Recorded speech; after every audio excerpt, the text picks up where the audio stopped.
Sita Sitaram, Hey Rama Rama Rama Rama Rama, Sita Sitaram, Raja Ram, Sita Rama, Raja Ram, Sita Rama, Rama Rama Rama Rama, Sita Sita Rama Rama Rama Rama Rama Rama, Sita Sita Jai Sita Rama Rama Rama Rama, Sita Sita Jai Lakshmana Rama Rama Rama Rama, Sita Sita Ram, Raja Ram, Sita Ram, Raja Ram, Sita Rama,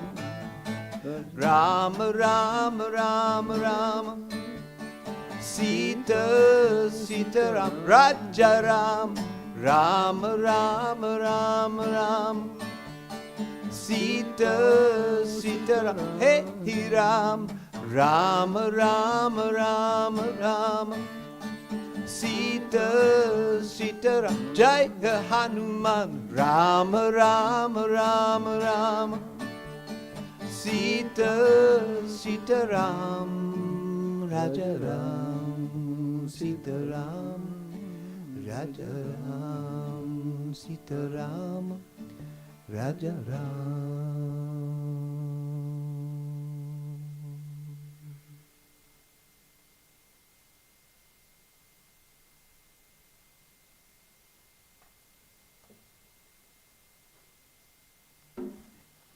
He'll read from the Gospel of Sri Ramakrishna. Toby to read from the Gospel of Sri Ramakrishna, and then we have Satsanga. I'm reading from the Gospel of Sri Ramakrishna, the Master in M.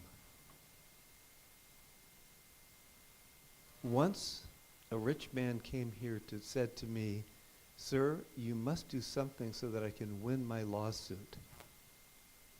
I have heard of your reputation, and so I have come here." "My dear sir," I said to him, "you have made a mistake.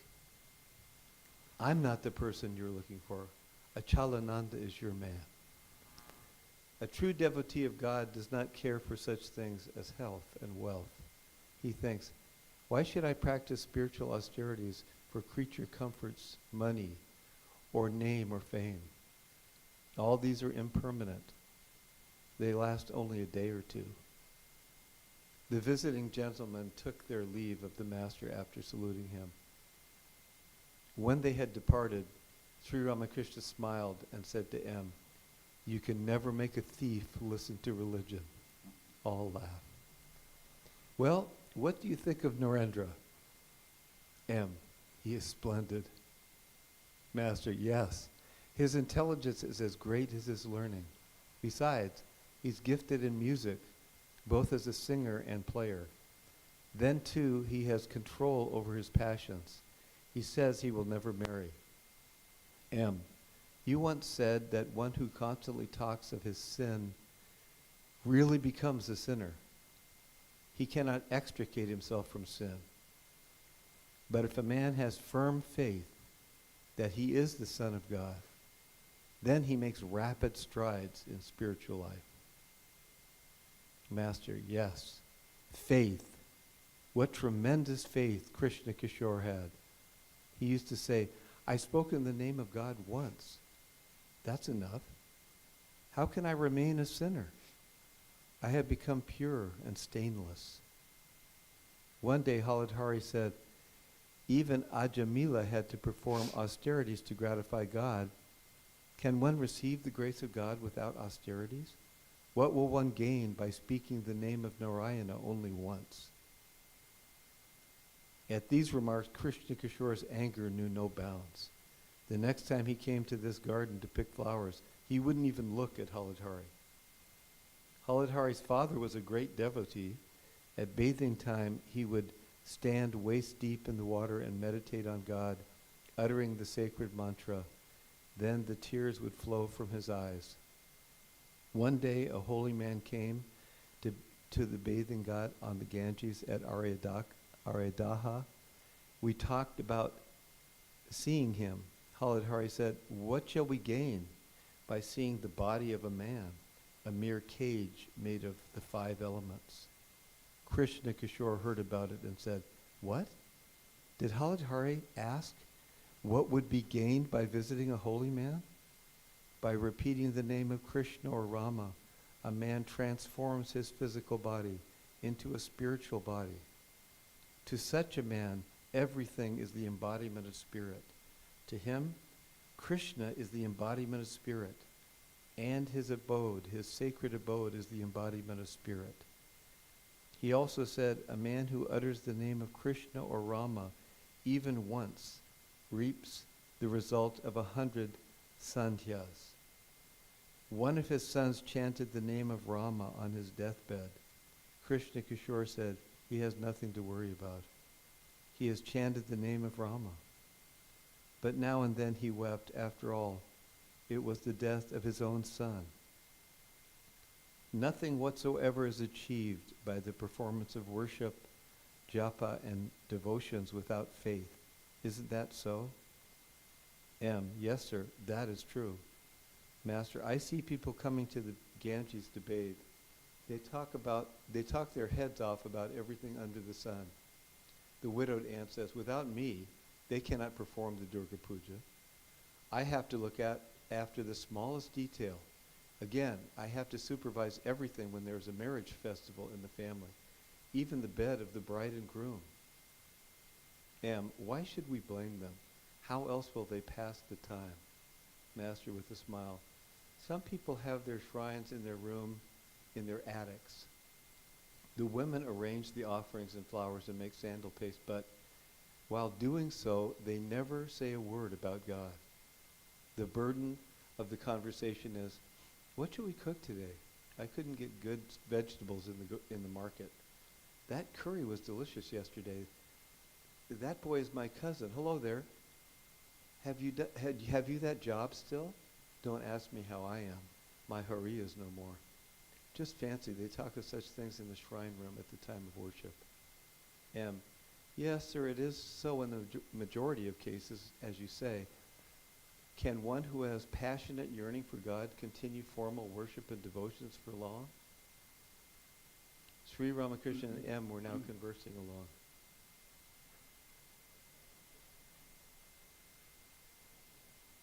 So today is Ram Navami.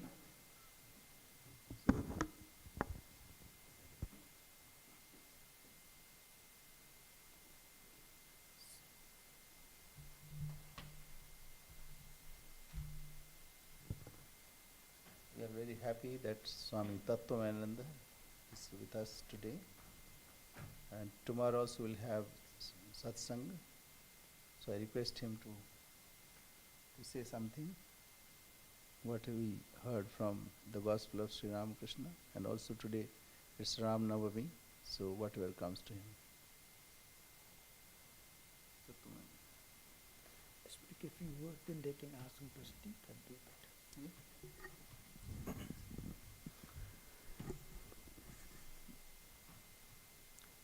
Yonda pravishya mama vachmimam prasuttam sanjeevayadi akhila shakti dharasudhamna Anyamsya hasta charana sravanatthagadim prananamo bhagavade purushayatibhyam. My pranams to Swami Chandrasekharananda ji, my namaskar to all of you.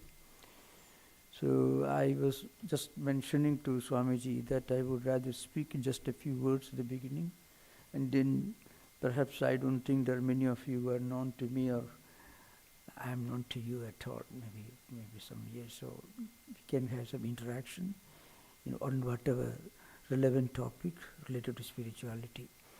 So Ram Navami is a very historical event, You may wonder why it is Hinduism or Vedanta was kept alive in Indian history. We have a grand philosophical structure, Advaita, Visishta Advaita, and so on. But the essence of religion was kept alive in the minds of millions of Indians, and even going beyond India, even Indonesia and other countries. by these great stories about Rama, Krishna, and others. If today Hinduism survives, it's because of Rama and Krishna, put in simple words. Because religion is kept alive among the masses through fables, mythologies, stories, conventions, all drawn from the lives and teachings and examples of these great spiritual men and women. So Ramayana is something very interesting. So just a few words about Ramayana and then conclude. Very relevant. Frequently, among the earlier translators of Ramayana and Mahabharata, especially Western countries, German Indologists and French, British, and later American Indologists, who translated Ramayana and Mahabharata, not the entire Mahabharata, but many episodes, in English, they used to compare Ramayana with the great Homeric classics like Iliad and Odysseus and so on. But I will just point out a few interesting contrasts that may be food for thought for many of us. There are many parallels, of course, in many ways. The hero of Iliad is Achilles, and the hero of Ramayana is Rama. Now, just one interesting contrast. In Iliad, Hector was killed by Achilles, and then Hector's dead body was tied to the tails of horses and driven around in the battlefield among the weeping innumerable wives and his own parents, when the polygamy was common. And that is how Hector's body was insulted by Achilles. It's very interesting in contrast. But in Ramayana, there is a very interesting, memorable, unforgettable scene where Rama killed Ravana. Ravana was a great villain compared to modern times. Mussolini, Hitler, and Stalin all rolled into one, something maybe much worse. Now, Ravana was killed after a long drawn-out battle. Then his younger brother, Vibhishana, was younger brother. He was a man of virtues. He deserted his own evil brother, Ravana, the elder brother, and he came to Rama and actually tried his best to avert this war between Ravana and Rama. I asked Ravana, you made a terrible, heinous crime, and you have to apologize to Rama for the terrible things you did. But Ravana did not agree, and so the war took place. Ravana was killed. After Ravana was killed, Vibhishana felt ashamed to perform the after-death ceremonies of his own elder brother, Ravana. Ahobada Rakshaso Hada means, oh, this demon is killed, so much better for the world. Good riddance. That was the expression coming from Vibhishana. He refused to perform the after-death ceremonies of his own elder brother. He was an evil man, just because he wanted to preserve and support dharma over adharma, of which Ravana was the embodiment. The Rama comes to Vibhishana. He tells, Maranantani vairani nirvrittam nai prayojanam kriyadam asya samskaro mama pesha yathatava. Maranantani vairani, Vibhishana, all hostilities come to an end with death. Now, it's your sacred duty to perform the after-death ceremonies of your elder brother. Kriyado asya samskaraha means now you should perform the after-death ceremony of your elder brother. Then, mama pesha yathatava, because all hostilities are linked to this physical body and the antakarana, mind, emotions and feelings. Once the body is gone, then it is only a soul. Unless it takes a new birth, it doesn't have any hostility. So, if you don't perform the after-death ceremony of your elder brother, I shall do it. He is as much my brother as yours. Rama tells Vibhishana. Contrast this with the Achilles treatment of Hector. It's a very, very interesting contrast you find. So Rama is not just a picture or an image or a structure that you worship in a temple inside a marble structure. But Rama is much more than. Rama is a living example how we must conduct ourselves in our life, in our society. Most of Rama's actions, if you observe, you find he sacrificed his own personal likes and dislikes, his own comforts, for the sake of the country. So Rajadharma means the responsibility of a king, because a king has to treat his subjects as his own children.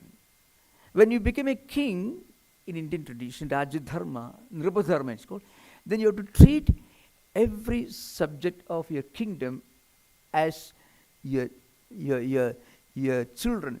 Something very similar to you, this you find in Marcus Aurelius, the great first century Roman emperor. He was a great philosopher king. Who is a philosopher king? Rama is portrayed as a philosopher king in the Govindaraji, a commentary of Valmiki Ramayana. He says, somebody who is a philosopher, because he has the higher vision, a transcendental outlook. When you have a higher vision, a transcendental outlook, then you become impartial in imparting justice and punishment, because you place the interest of the people and the country above your own interests. So actually, the philosopher king idea comes from Bhagavad Gita, the 4th chapter. Imam vivasude yogam praktavan aham avyayam vivaswan manave praka manhu ikshakaya abravit evam parambara praptam imam rajasya vidhu sakalena mahada yogo nashta parandava. I am coming to Marcus Aurelius in a moment. The meaning of the statement is, Krishna says in the 4th chapter of the Gita, we have this ancient lineage of great men and women, kings and queens, who on the one hand ruled the country with the enthusiasm of a modern version of, let's say, maybe Henry Ford, big executives. The dynamism, the energy, the drive and efficiency, and calm, quiet, philosophical attitude of a rishi, a sage, like a Socrates, or like Agastya, any of the ancient sages of ancient times. Now, Rama's character is described like this. Rajittum Aishwarya Sambhati Rishittum Tasyaha Sukshmartha Dasana Kshamattum. It's a very profound idea. I am quoting this ancient Sanskrit, but please don't mind. That's my habit. Because thoughts won't come to me unless Vyasa and Shankara and others appear in front of me. But I'll tell you, what it means is, the kingliness of a philosopher king represents efficiency, prosperity, the dynamism. You may call a go-getter spirit, if all these qualities. And the saintliness, the philosopher aspect of a philosopher king, represents the ability to understand where success stops, where material prosperity stops. So Rajatva means efficiency, prosperity. Rishitva means the ability to understand, well, wealth will not be everlasting. When the bodies push the tube, you don't carry with you the fountain pen and checkbook. Everything is left behind. Your life is gone. So everything in this world is perishable, impermanent. And that wisdom translates itself into spiritual common sense. The ability to be good, just, and then equanimous in your attitude towards everything. This was the essential character of Rama. That's why Rama lives, according to Vivekananda. Rama and Sita live in the minds of millions and millions of Hindus. And actually Ramayana had a great influence, even going beyond India, Indonesia and other countries, Thailand, today's Taiwan, for example, Malaysia, all this. These places bear the influence, the footprints of the story of Rama and Ramayana. So I was just mentioning a few relevant points today, because today Ram Navami. Now you can, if you have something to discuss, you are most welcome. Thank you.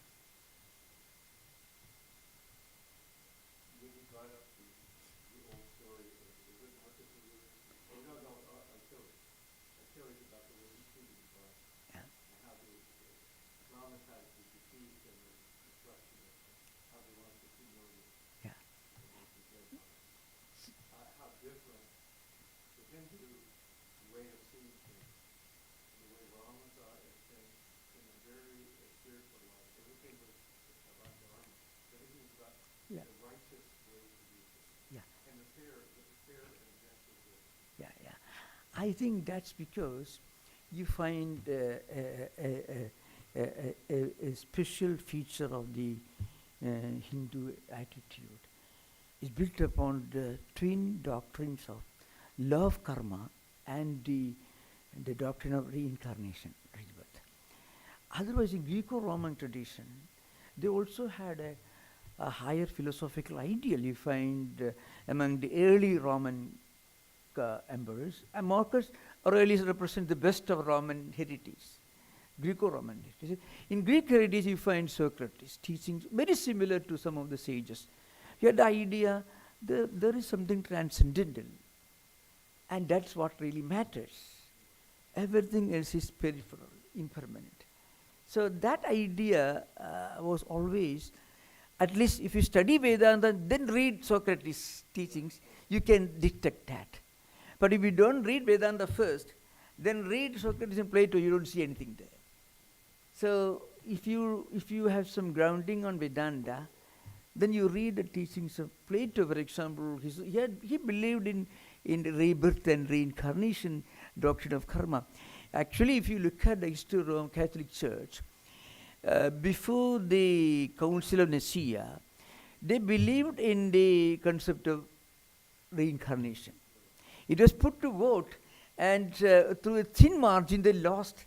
That's how the division of the Western Church, So in a way, it was, and then Constantine, who was presiding over the Council of Nicaea, was more of a politician than a religious man.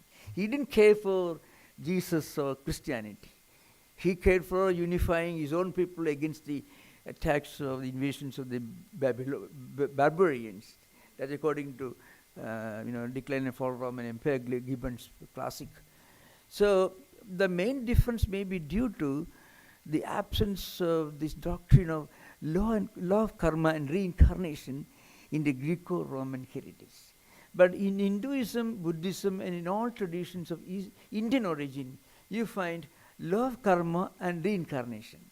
These are two fundamental doctrines.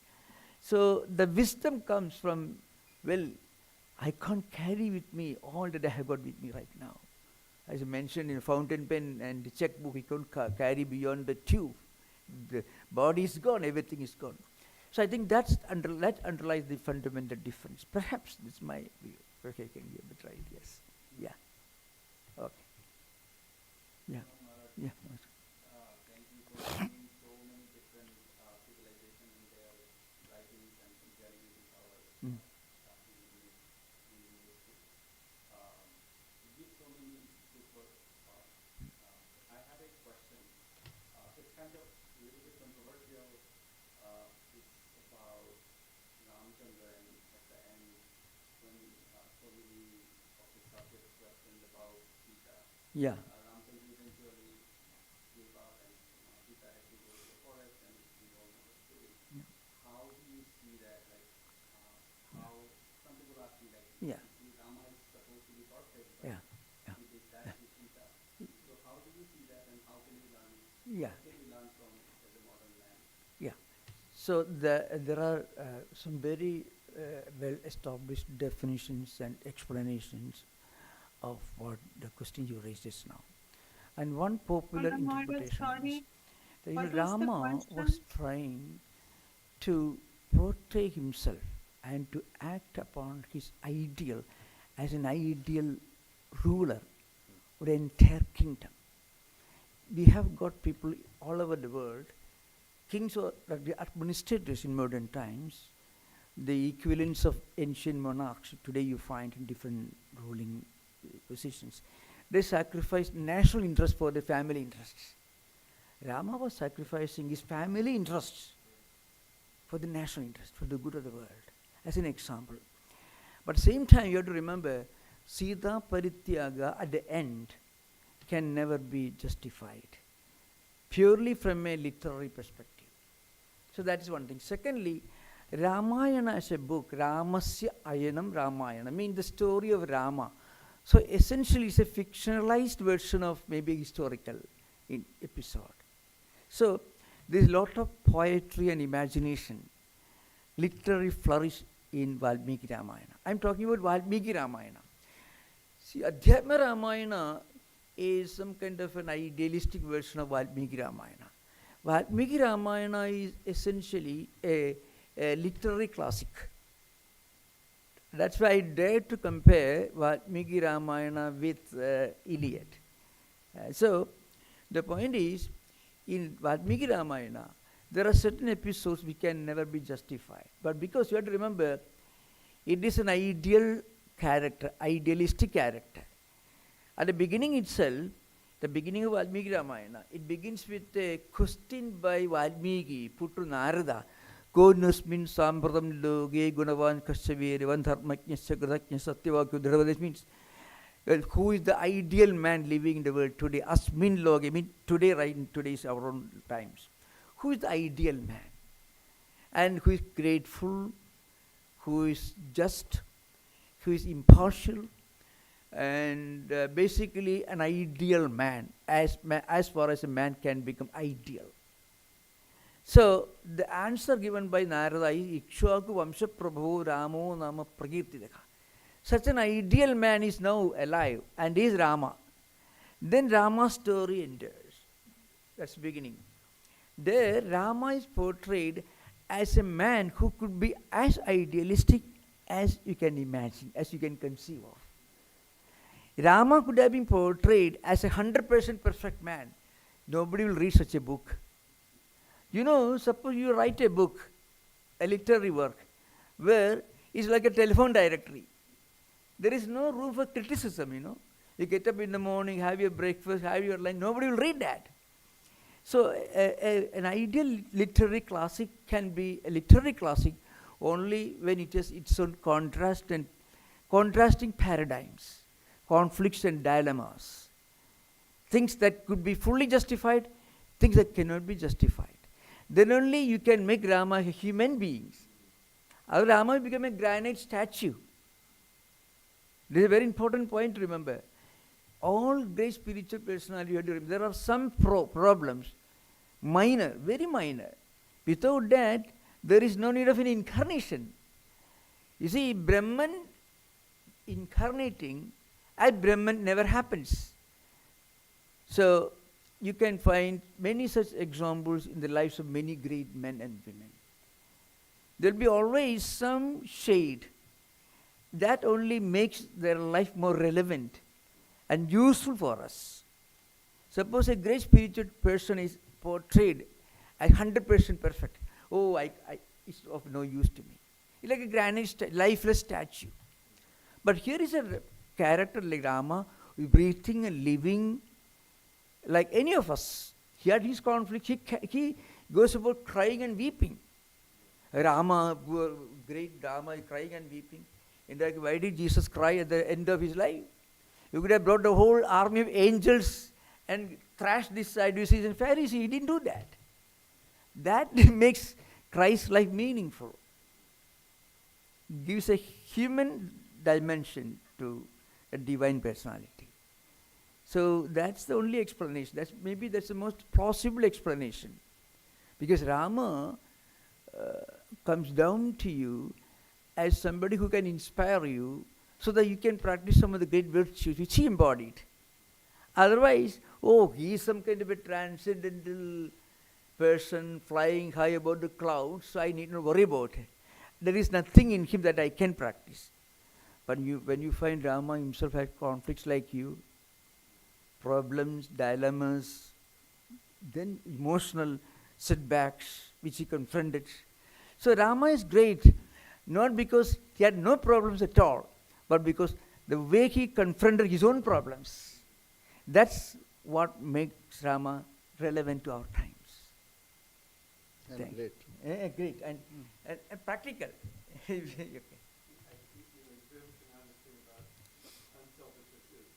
That is Rama. Precise. Exactly. Yeah.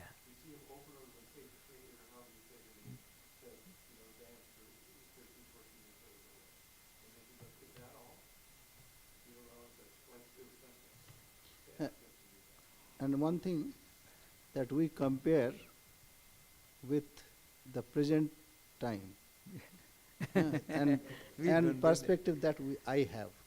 The comparison should be from ideal position. Yeah. So think of an ideal king who can sacrifice his family. He can put himself to great distress. And then only the ideal comes. See, like when he was being coronated, that time, because of his stepmother, and to honor the words of his father, he had to go to. Nobody asked that question. You see, like such a great sacrifice, nobody asked why he did so. He should have fought. Even Lakshmana Yeah. wanted to kill his father. Yeah. So, Yeah. he, Yeah. and secondly, then even ideal enemy. Think of that scene when he's saying that I'll perform his last rite if you don't do. Ideal enemy. Nobody asked that question. And so, like two things. One is this: after women leave, actually, Mother Sita never complained. Yeah. And this is to depict the ideal. Yeah. And whatever he did, from his perspective, the ideal, he depicted the ideal. Yeah. Even Hanuman, he embraced Hanuman, though he always thought he is a servant. But he embraced Hanuman. You see, one point is, Rama knew more than anyone else that Sita is absolutely pure and perfect. Yeah. There are monologues, Rama's talking himself, and his own private conversation with Lakshmana. There is no greater womanhood than Sita. Saying all this to himself, he does this for Rajadharma. Yeah. So Even actually Hanuman was Rajadharma, when you become a king, you are not just a father of the children or husband of your wife. You are the father, the patron, you are the custodian, the entire kingdom and subjects. To raise oneself to that transcendental dimension, that is Rajadharma. So you can, there are many examples. I know I take example from European history, mostly because I tell you something, more than Vedanta philosophy, what draws people to Hinduism, even today, is Ramayana and Mahabharata, especially Ramayana. It is a humane. See, when in the Second World War, there was one British diplomat who betrayed Britain, Allied forces, and he actually leaked the British military secrets to Hitler's army. I forget his name. And his father was a member of the House of Lords. He was, of course, sentenced to death. So his son wanted to see his father. The father said, I don't want to see him.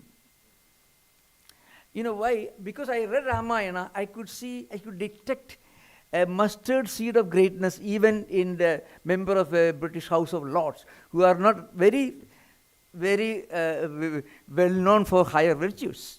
Please don't mind if you look at it. But still, I should tell you, if you read Ramayana, you can see the impartiality and the idealism of a British aristocrat who didn't want to see his own son, Lord Emery. I think Lord Emery was, if my memory is correct. So it's a very important incident that shows that man's commitment to his own country, the British House of Lords, the Lord Speaker perhaps. So what I mean to say, in Ramayana you are finding Valmiki's attempt to portray a very wonderful ideal man. If you are interested, I can compare this with Dostoevsky's Idiot. Some of you read it. The Idiot, in the Idiot, Dostoevsky is trying to portray a man who is as similar to Jesus Christ as possible. What happens? He emerges from a lunatic asylum. Then he lives in Moscow, Leningrad, other places. He goes back to lunatic asylum. Because but Dostoevsky portrayed a man who was so gullible, so naive, so incapable of thinking of himself, so gullible to the extent of, he put himself in the hands of every crook and rascal, and he had a miserable life, and he went mad again and returned to lunatic asylum in Switzerland. That's how the story ends, the idiot. Prince Minskin, you may remember. So Dostoevsky's attempt to create an ideal man and Valmiki's attempt, because Valmiki made an ideal man who also had a bow and arrow to support his high idealism. But Prince Minskin did not have that, I'm giving an example. You can read Dostoevsky, arguably the greatest mind, the greatest writer in Western literary history. Not according to me, according to Christopher Isherwood and Aldous Huxley, I think. When Swami Tattwamayananda was present with the Kobya brothers Karamazov, and then I heard the story, and then, this is a wonderful book. Do you have any such books in Western? Nothing more. You just begin with the top. So you find, what I mean to say, such a man could not portray the life of an ideal man except as an imbecile. Prince Minsky tried to be good, ended up being an imbecile. But Valmiki produced a character who is living and breathing, still showing examples for you with some weaknesses. When his wife was kidnapped, he went about crying and weeping. So you have to remember this. When that also shows that his greatness. Yes, that shows his greatness because he is a human being. Human being, yes. He's a human being. See, I tell you, to think of Jesus Christ, parallels. Suppose Christ had immediately called for an army of special forces from heaven, drive away all the Pharisees and Sadducees, all the villains, Roman soldiers. Then you won't be worshipping Christ today. We respect Christ because he was a human being. Basically a human being, a compassionate human being. I'm talking about Christ, the human being. Very wonderful example, role model of a human being, compassion, like Buddha. So all great spiritual teachers have had a human dimension, human side, which made them actually more relevant and useful for our times. Not only Rama. Yeah. In Ramayana we see Yeah. ideal brother. Yeah. So Lakshmana, he left everything. Yeah. And he was guard to Sri Rama all the time, even without sleeping. And the only thing, one mistake happened, that he left because Sita blamed him, that it is because you have some certain EA, and that's why he had to leave Sita. That one thing he made a mistake. Otherwise, all the time he was like shadow, all the time. Now, Lakshmana, ideal brother. Then Hanuman, ideal servant, great servant. And he could do anything in the name of Rama. Says, uttering the name of Rama, he lived and reached Sri Lanka. So like we have that faith, great faith. Faith is very important. So Hanuman is the embodiment of faith, of service. What not? Rama is great from all perspective. Even when, say, like Bali was killed by Rama, hiding himself. Yeah. Then Bali complained. Why you pretended and why you kill me? Then he said, you are preaching me dharma. First you learn at the feet of your gurus. Then only preach. So this is very difficult. What is dharma? What is adharma? It's very difficult to decide. Yeah. So one should go very carefully about it. Sometimes, say, Sri Krishna also did. Sometimes he pretended. But to kill adharmic people, that is also a dharma. So these are the ideals that to be followed. And that is Ramayana, full of that.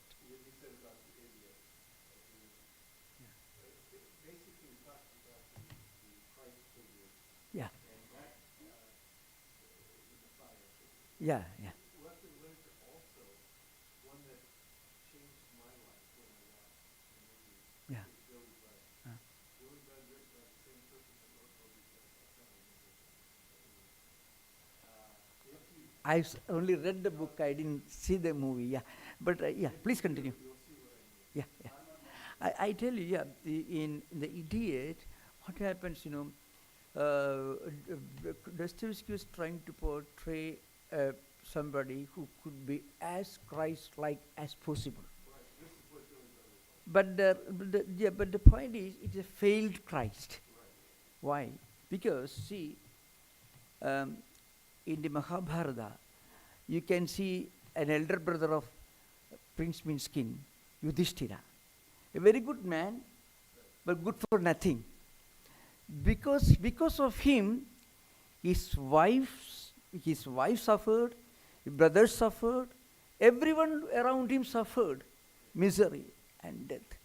Now, see, when the most heinous crime in any world literature, you can find in Mahabharata, which I don't want to mention, the Panchali's episode in Kaurava's court.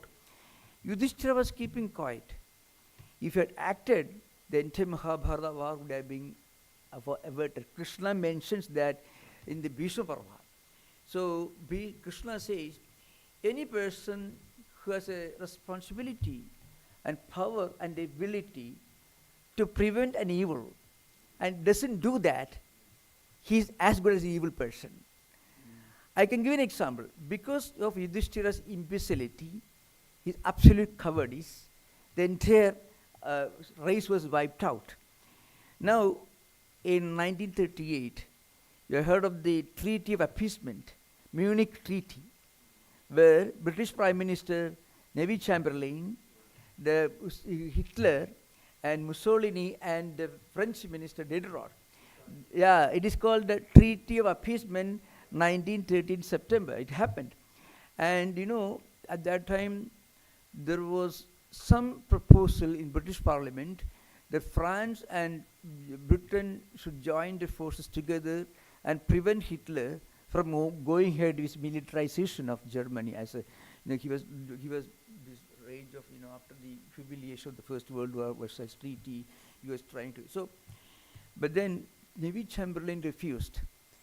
He was practicing ahimsa, and because of that, almost 100 million people perished, including almost 60 million Russians, 6 million Jews, all perished because of one man's imbecility.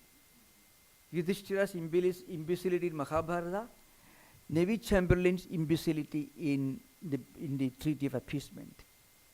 And Hitler invaded certain land, that in Czechoslovakia there is a Germanic people.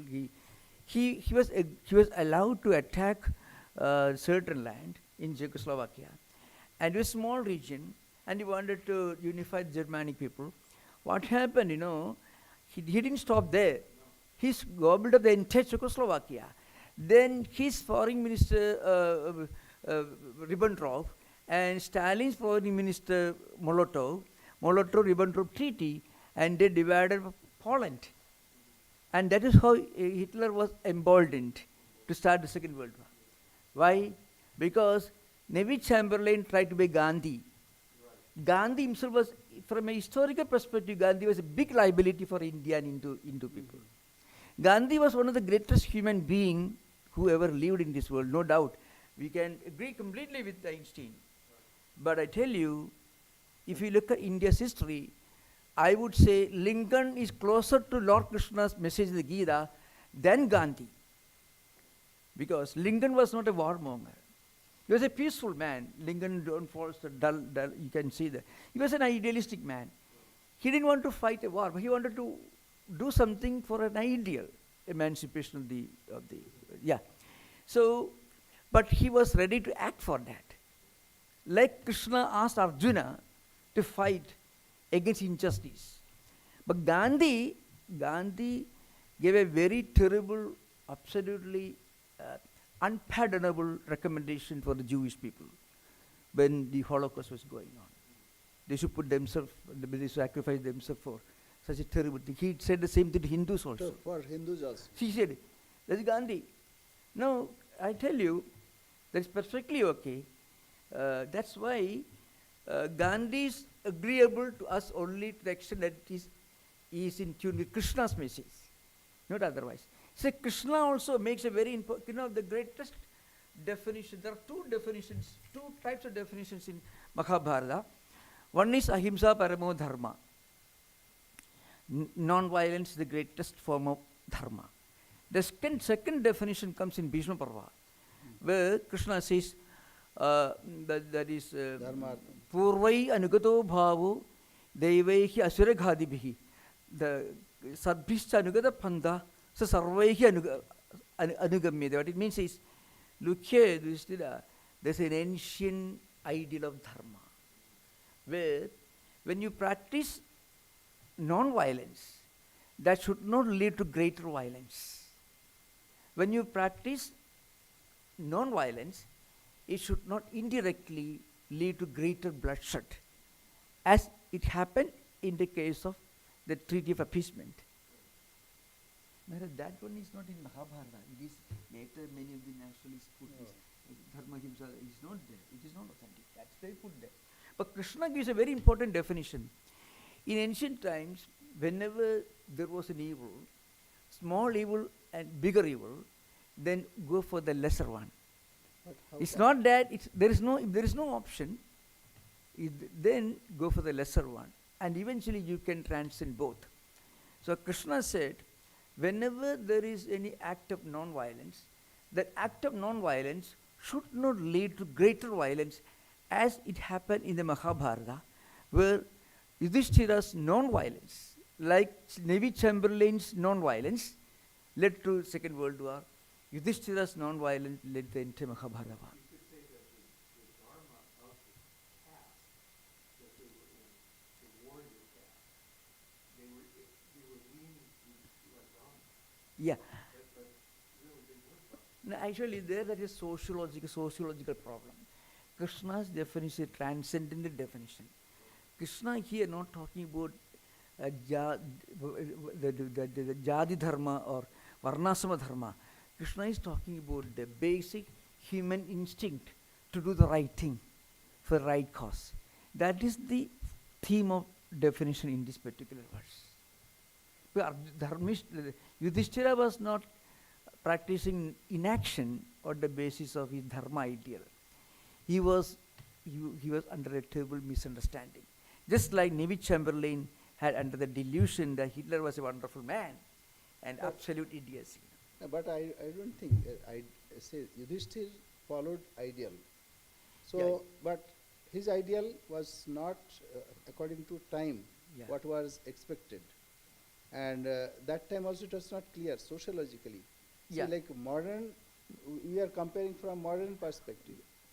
But think of that time. That is true. But that time, whatever convention was there. Actually, Vidura corrected. Vidura was a far greater teacher Yeah, than no Yudhishthira. doubt about it. Vidura himself protested. Vidura advised Yudhishthira. So that's why the whole Mahabharata is such a complicated storyline. But if you look, if you're looking Then for we understand what is right and what is wrong. But Vidura is the excellent person.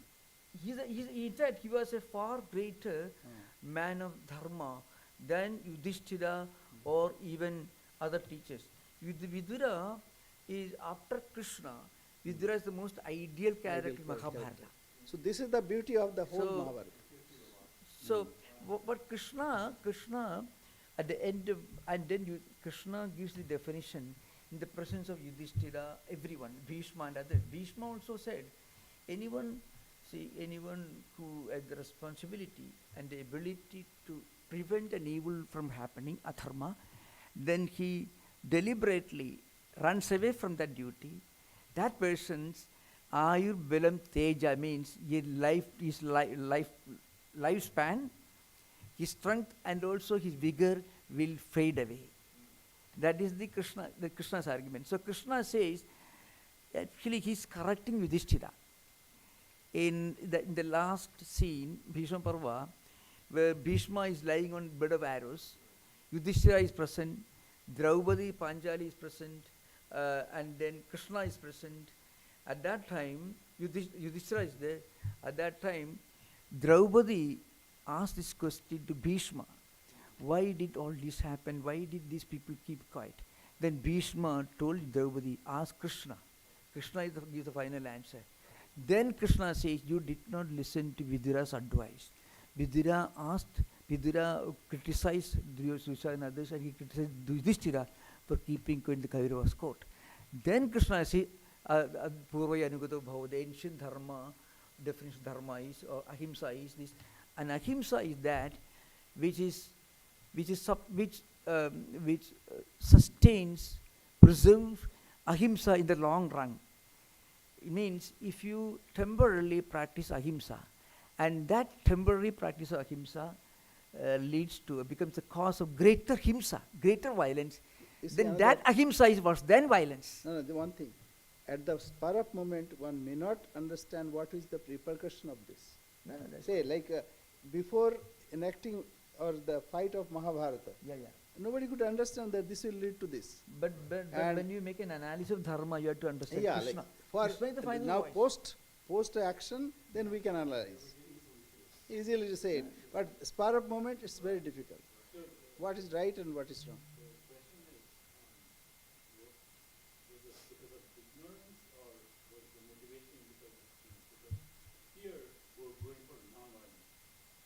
Yeah. The one thing. One is not understanding the purpose. Ignorance, right? No, one thing is, like Yudhishthira. What's the motive? Yeah, If fear, then non-violence is like safe. Right. So Yudhishthira was a character who could not see any evil. Even in Duryodhan, he did not see evil. More like Prince Minskin. That's why I compared So, him. like he used to call him Suyodhan. So this is like pure mind. He sees everywhere the same. So we cannot we compare from our perspective. No, that's what we do. Literary classic is studied like that. Literary classic we analyze from different No, we have angles, to give a little option for them also. Like, okay, No, there is another option. Like Sri Ramakrishna. Sri Ramakrishna says, I cannot scold anyone. Why? Now I see the same Brahman everywhere. We have to give little room for them also. We should not outright condemn. Oh, it's like this. So, everything has perspective. If you see this house from inside, it looks different. In that you can just a justify minute. Neville Chamberlain also. He did the right No, thing no. and caused the Second World War. I am not comparing. Yeah, I'm giving a perspective. Yeah. You see the same house from outside, it looks different. So we compare where we are. It's we have to give some space for ideal thinking also. One thing we remember, Swami. At least we should not say imbecile. Swami This- makes a great statement. Krishna, one statement he says, Krishna is the one person in whom there was no cobweb. He makes a Swamiji's admiration for Krishna. Krishna had no confusion, Yeah, no thought, no doubt. Because he was so detached and he was so active. Detachment and imbecility in action doesn't work. Detachment and action and unselfishness work. So if you want to know the greatest character in Mahabharata, then there is no greater character than Krishna. And in terms of idealism, dharma, the second place goes to Vidura. no doubt. Vidura. So the point is, if you want to know the exact, as far as you can think of, the best definition of dharma comes from Krishna, not I have from anyone else. I have only one objection. Yeah. First, we have to be like Yudhishthira. Then we can criticize Yudhishthira. But when we stand, we're low, below. We cannot think of that character. Yeah. And when we read the scripture, Yeah. See, That's the it. literature is. So at least No, we should no, not. We should the not one- say. yeah, Just a minute. I'm answered this. Just, The we should one- not say imbecile. No. That one. I tell you. Actually, the word was used by Panchali and Kunti. The greatest scolding of Yudhishthira comes from long passages from Panchali and Kunti. It's a terrible thing. You know, the person who took Yudhishthira class was Kundi, his own mother. He said, because of you, your brothers, your wife, all the relatives are starving. So, actually, the greatest encouragement for dharma and action, dynamism for Yudhishthira comes from Kundi. And then Draupadi's words. Draupadi also one of the most unforgettable character in world literature. Yeah, no doubt. Now, All characters. the All greatest, characters the are great greatest characters. scolding, a mother who finds his eldest son does things which cause misery to everyone around him, and then Draupadi asks the question, does anyone want a elder brother like Yudhishthira or a husband like Yudhishthira? Draupadi asked this question to Bhishma. Then Bhishma said, turn to Krishna. And Krishna's answer is, Purvaihi anugato bhavo, where Krishna is not preaching violence, but is not preaching any kind of non-violence, which indirectly becomes the cause of greater violence. What Krishna says is, in human life, everything has its own problems. So what we must do is the right thing in such a way that dharma should be preserved as far as it is possible. So the meaning of dharma is not ahimsa. You know, this, The meaning of dharma is preservation. so this is the, Dharideti dharma. yeah, this is the juxtaposition showing what is dharma. And as for your answer, I tell you, you know, according to Heraclitus and ancient Greek historian, Greek literary classicist, even A.C. Bradley, who is a comment on Shakespeare, I was a student of European literature and European history and Western philosophy. Sanskrit I study as my part of my tradition. I tell you, one single purpose of world classics is to purify human emotions. You heard of that? Greek tragedy, that, you know, when you read a tragedy, it purifies your emotions. That's one purpose of it. Because when you actually, even you made a movie, if you saw the movie, maybe, I don't know, but that movie will purify your emotions. You start developing higher perspective to life. So every classical work has one important purpose, to purify human emotions. Even tragedies can have that effect on our human mind. It purifies our emotions. So in Mahabharata, if you study Ramayana and Mahabharata, there are many pathetic scenes, dilemmas, and totally inexcusable scenes. But one thing is that the greatest name and character in Mahabharata is Krishna, and his most famous line is what I mentioned now. And Mahabharata has got a commentary, Govindarajiya. Govindaraja wrote a big commentary, Mahabharata. He says, according to commentary, like A.C. Bradley for Shakespeare literature. In Mahabharata, he says, the greatest line is Krishna's well-balanced definition of dharma. What is that? That dharma that preserves, protects, supports and sustains. The meaning of dhru dhatu means supports, sustains, protects and preserves. That's the meaning of dharma. So we have to compare the Mahabharata with the Bible, because you're comparing scripture with, a literature, piece of literature. They touches more on the human soul and the human emotions, of course, but it does not speak about God itself, or it's not a work of dharma. Yeah, but I tell you. So now one thing, uh, kim karma or kim akarma iti kavayopyatra mohita. yeah. Gita says, what is real karma? What is not, what should be done, what should not be done. Even the wise people also are confused. This is, Gita is part of Mahabharata. So see the whole scenario and then compare. So from any perspective you see, and Yudhishthira is not a ordinary person, great person. Even Bhishma, great person. Karna, great person. All are juxtaposed to show what is right. So this is a great epic, like. So we should be compared to the Bible, So I tell you, which is the then if we include Old Testament and New Testament, very similar to Mahabharata. See, you have got Leviticus, where Jehovah threatens you. with destruction, whole nation will be destroyed. No stone shall be left of one of the other. All these statements in Leviticus, Exodus, you find the Old Testament. So if you compare the Old and New Testament, it's almost like Mahabharata. In the biblical tradition, there is a great spiritual figure of Jesus Christ. A similar figure you find in Krishna. That's what I'm talking about. So actually the greatness of Bible as a world literature is there is this sublime character of Jesus Christ. The greatness of Mahabharata is there is sublime character of Krishna.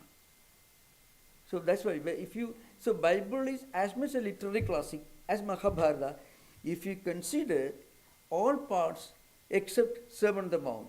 If parables of Sermon on the Mount are included, it becomes absolutely spiritual, like Bhagavad Gita. In the Mahabharata also, there are verses like 700 verses, Vyadha Gita. There are certain episodes which combined together are entirely spiritual. No sociology, no anthropology, no history. And similarly, But Mahabharata, if you extend Mahabharata 145 verses in the larger edition, the smaller edition 100,000 verses, 145,000 in the bigger one, 100,000 in the smaller one. In the Mahabharata, you find these dynasties, nations, warfare. Bible you find, there are references to so many other nationalities. You know, the Exodus and Leviticus and many, the letters, the Grecians, all these show different historical, sociological aspects. In that respect, Bible and Mahabharata are comparable. But again, I want to tell you, if you take Gita, Bhagavad Gita and Vyadha Gita from Mahabharata, it is entirely spiritual. If you take Sermon on the Mount and some of the parables, it's entirely spiritual. But if you take Leviticus and you preach it you can't do that. God is threatening you with blood and destruction. You can't preach that. Yeah. So there is an evolution in the entire biblical literature from Old and New Testament. There is an evolution of this paradigm, the advancing paradigm of divinity. Christ speaks in a very pleasant, compassionate language. He doesn't talk the language of Elijah. So you serpents and all, he doesn't use the language. Christ is so humane, very dissimilar to the earlier Hebrew prophets. That's why. Thank you for drawing this attention. Yeah, thank you.